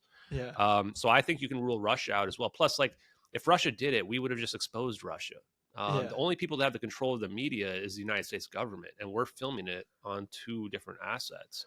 And Jeff Wise is like, oh, they flew the plane to Russia because these Russian guys on it. I'm like, well, there was 2 other people on board the plane, 2 Iranian passengers. They had fake passports, stolen passports. They changed their identity to look more like the people on the plane, on the passports, and they were traveling together. And the cover story makes no sense at all, that they were like refugees that were trying to get to Europe by flying through Beijing from Kuala Lumpur. Why not just take the direct flight to Amsterdam? Makes Yeah. no sense. Like, those people could have been like United States operatives that were like on the plane to make sure that the thing happens correctly. To fly through Russia, it would have gone through so many radars and countries that are not Yeah. allied with Russia. They would have been exposed. What was the exact? I probably should have looked this up before this interview. What was their exact, like? Why did they kidnap the plane? Like, why did they? United States, you mean? No, In the terms of- Russians. There was like people Oh. on board. That's not really that clear. They say that there was like 1 to 4 operatives that were tied to Russia that were on board, but it's not even, I don't think there was even a motive Yeah. that I've ever heard from Jeff Wise. But he did come out with some good evidence, which is he cast a lot of doubt on the debris.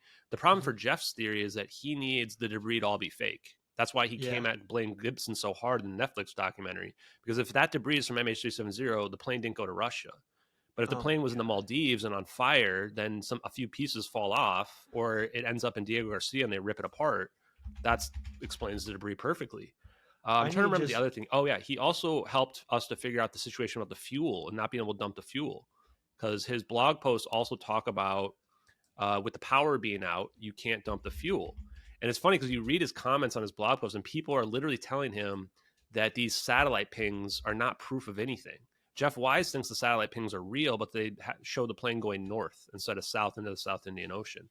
My answer is much simpler. They just fake 10 rows on an Excel spreadsheet. It's not that complicated, guys. Yeah. 10 rows on an Excel spreadsheet aren't some unfalsifiable absolute proof of the plane.